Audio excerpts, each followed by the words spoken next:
I'm one of my wrath Lord Stark. You should have taken the realm for yourself. Jaime told me about the day King's Landing fell. He was sitting in the Iron Throne and you made him give it up. All you needed to do was climb the steps yourself. Such a sad mistake. I've made many mistakes in my life, but that wasn't one of them. Oh, but it was. Hello, everyone. Welcome back to the Forgotten Circus. So I'm going to be going over it's another what if, but this one's going to be on Eddard Stark, aka Ned Stark from Game of Thrones. So as you can see from the clip, what if Ned actually took the throne for himself? I mean, everybody knows that he does have a big heart, and he is very honorable, and it gets him in trouble sometimes. But what if we eliminated all that? Ned would be a good ruler. Robert never wanted to be king. Let's be honest. He just wasn't a good king, bro. I think Ned would have been a great king. So I'm going to show you how this all could possibly work out. Now, I'm only going to be talking about a couple. You'll know some of the names, characters. If you know Game of Thrones and you're watching this video because of that, you know at least a little bit. So this is going to be my what if kind of theory on this. Oops. But anyway. So, Ned takes the throne, right? And Jaime gives it up, whatever. He doesn't want the throne either, to be honest with you. Ned takes the throne. They do a quick coronation. Him and Howland Reed, if you've seen the Tower of Joy scene, they go basically... So, Robert's still fighting Rhaegar. I mean, he killed Rhaegar, so he's making his way to King's Landing. He may find out that Ned has crowned himself and probably may be relieved.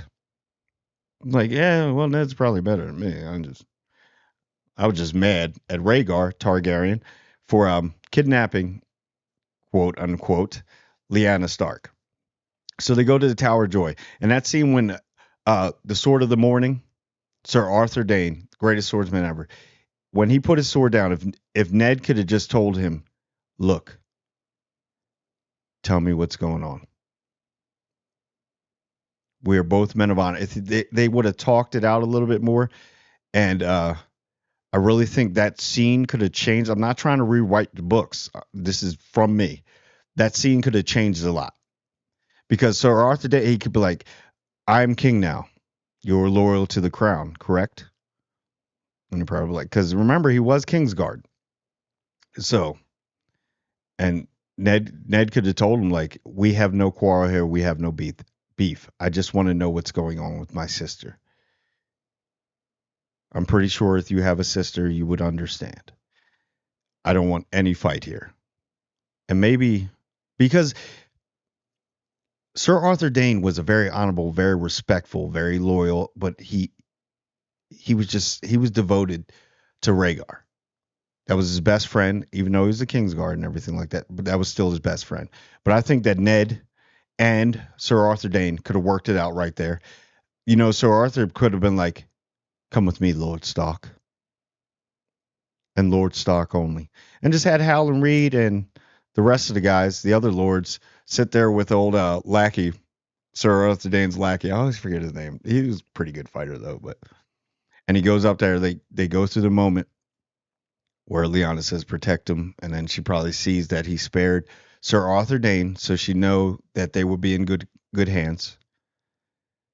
And then, you know what happens. She dies, and then Jon Snow's born.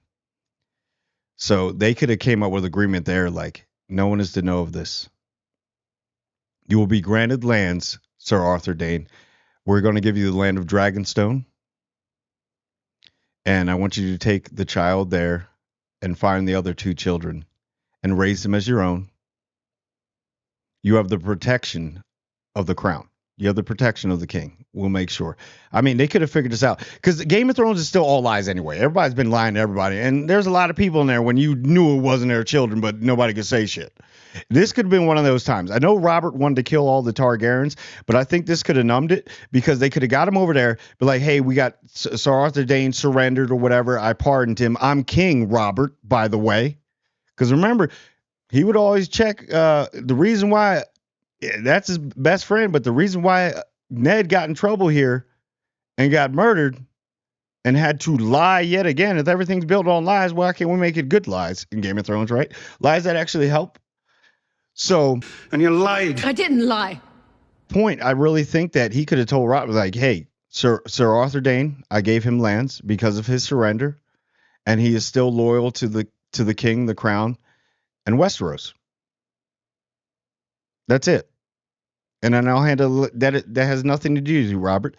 You could have still had Robert would have probably still married Cersei. They may have been happier in Storm's End. Cersei already said that she loved him. He was lean. I mean, when you saw him in the show, he's kind of not in the best shape. But don't sleep on Robert. The dude was a beast. Okay, he was fit. Everybody was scared to fight him 1-on-1, and he ripped through that. Rhaegar put up a fight, but the strength of Robert was just too much for him. Okay. So let's go to that scene. So I gave him lands and everything like that. So I would make Howland Reed probably. So I would move all the Starks to King's Landing for a little bit until Robb was old enough to be the actual Warden of the North. You could even now you're king, so you'd be like, no, they're going to be a separate entity. That's my family thing. That's going to be the North. The North's the North, but the North will always be loyal to us. So you get all them there until Robb was old enough. That would be a start. They kind of grow up in King's Landing. I think Ned would have been a great. You never get that uneasiness between Catelyn Stark and Ned Stark, because remember, he had said, spoiler alert, he had said that he had a child because he didn't want anybody to know because Robert might kill the child, right? So, she always looked at Jon in disdain, kind of out of wedlock, but it would have never gotten to that point. He would have came back faithful and everything. He was faithful anyway, but he would came back and she would know fully that he was faithful and be like, hey, I'm king now. We got to move to King's Landing until. So I would make Howland Reed the Warden of the North because that's the only one you can trust. So all those people that were there will hold this secret, and they're all loyal to Ned. I mean, let's be honest. With the Robert's Rebellion, Ned kind of did all the work. Robert would just run around smashing heads with his hammer. Ned did most of the strategic planning. But you can look at it other ways. People may say, no, Robert Baratheon was running into battle all the time when Ned was trying to do his plans and winning. Yeah, I get it. Okay, whatever. Ned's the smarter person. He's the more fit to be king. So then you could formulate this whole plan with Sir Arthur Dayne, make him, well, now he's Lord of Dragonstone. He's got his own property, his own lands. He's now married. He has all the children. Just raise them as your own. They're so young at that point anyway. If we're just doing lies, now I'm not saying lies are good, but Game of Thrones is just built off of lies. All right. You either play the Game of Thrones and win, or you die. So this may have been better. I mean, he could have raised those children, and it'd have been cool. They could all become lords and away from that whole. I know they're still Targaryen. You probably could have told him later in life, but that you could tell him it was better for you this way. Trust me. Because who's going to say if Ned is that if he's the king, ain't nobody going to say nothing to him. He'll be like, no, they're fine over there at Dragonstone. And then they just report every once in a while. You probably see dinners and stuff like that. And then, yeah, there's so much that could have been stopped if he would have became king. So much. I know the White Walker problem would have came eventually. They would have probably been well more prepared because they would have had everybody fighting. They would have stopped him a long time. Because Ned he had the heads up. Because remember, the Northerners never forget. Winter is coming. They know that there are mysterious things out there. So, and they would have been well prepared for it. You would have never had the Ramsay Boltons. Cersei might have been happy. I mean, Jaime, you could have relieved him of the Kingsguard, which he didn't want to be Kingsguard anyway. You could have relieved him of his position and said thank you to him, and actually made Jaime kind of a hero because he could have sat there. He told you he was going to kill everybody with wildfire, but they kept that secret. I mean, Ned could have came out and be like, he is a hero of the crown or whatever. He is a hero of the throne. He was going to burn this city alive. And if it wasn't for Jaime Lannister, saved him.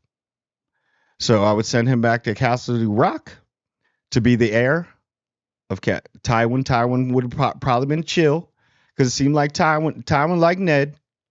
It kind of deteriorated in the end, but during that time, Tywin Lannister like Ned.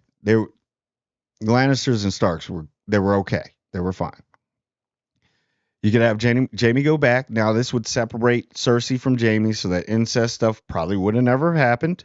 She probably would have stayed with Robert. Would have probably been a good husband, because it seems like the throne being the king was too much for Robert. Being the Lord of Storm's End was just enough for him. Sometimes you don't want to put too much on a person's plate. He got his revenge. He marries Cersei. They probably maybe are in love because you don't have the Jaime factor there. Jaime probably finds somebody else. And they separate that thing. Because Tywin wasn't trying to have that anyway. So he would have went for that. And then you have Tyrion. You just make Tyrion the master of coins. So now you have the Lannister there. Everybody's cool. Now, for the Martells of Dorne. Oberyn Martell. You get your revenge. I say Ned would have actually went to the mountain and said, hey, we're charging you with war crimes and you will be executed in Dorne. Ship his ass off to Dorne. They would have had fun with that. Oberyn and the Martells and all that, they would have respected Ned so much. Now you got Dorne. Like really tight. You fix everything just a little bit by taking the throne. I know there's probably more to it, but you could fix a lot of stuff in Game of Thrones. Then there would have been no Game of Thrones. That would have been the end. But if you go by real life, if they would have done it that way, yes, I think that would have worked. So you got all that fixed. He's more just. So a lot of people they would know that he's a lot nicer. And remember when he was the Hand of the King, he was literally going out there with the people. He was doing all the work. Robert Baratheon was on hunts and drinking, getting, in brothels. He wasn't worried about being a king. When that's why he made Ned his hand, bro. And I know John Aaron was killed. That's another thing they could get into. They could have killed off Lady Aaron because her and Littlefinger and Lady Aaron could go. He would have found Ned would have sniffed that out anyway. Ned was good at sniffing out stuff, but he wasn't good at keeping kind of just enforcing it. He would kind of tell you first. It's like when the villain has that speech, this is how I'm going to kill you and what's going to happen. Yeah, Ned would do that, but like, I know about your thing. So when the king arrived, like, don't even say anything. Like, what's up? Watch this. Kind of had loose lips a little bit. But you get rid of them in there. I mean, maybe Sansa marries somebody of age from the Vale, and then she takes over the Vale. She's the Lady of the Vale. There's so much stuff that could have happened. Arya could have had a childhood. Bran probably would have married Mira. Bran would have probably married. What's the other Stark that we always forget about? Rickon. The other Stark. He probably would have married somebody. I would like to see Bran have married Mira, and he'd still be walking. Still be fine. And then you unite House Stark and House Reed there. So many things could happen. It was just one big hiccup by Ned Stark. I know he didn't want to betray his friend in this whole war, but if you look at it, he lost the most.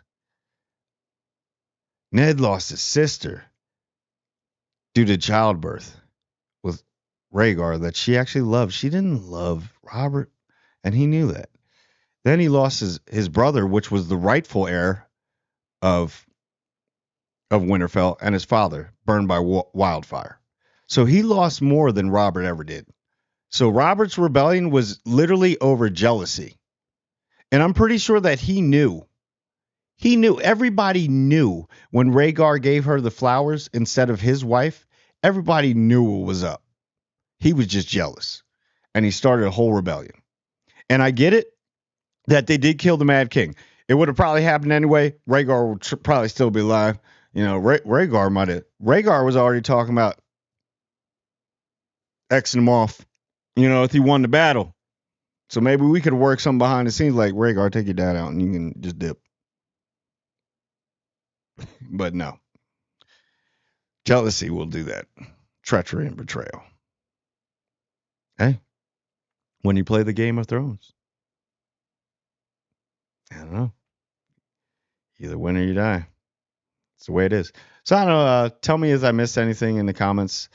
I was just going on that kind of like the what if on Ned Stark. How now there's more that would happen. I get it wouldn't be perfect, but we can eliminate a lot of things at the beginning. But anyway, tell me what you think. Like, comment, and subscribe, and I'll see everyone